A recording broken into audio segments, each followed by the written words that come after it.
Hello, and welcome. I am Edwin, the digital avatar for Parabin's Electronic Evidence Examiner platform. I will be your guide as we explore the powerful and intuitive functions of E3. In this video we learn how Electronic Evidence Examiner allows an investigator to add email search results to the skip list in order to expedite the work with the evidence. To add the email search results to the skip list, do the following. First, perform the advanced search function on the target email database.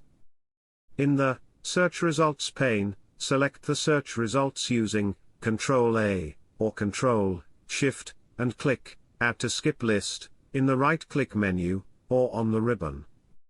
Now the selected search results will be added to the skip list. Reload the case.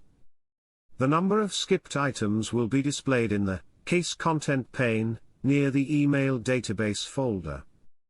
Now, you can export the email database into another format, and add it as evidence.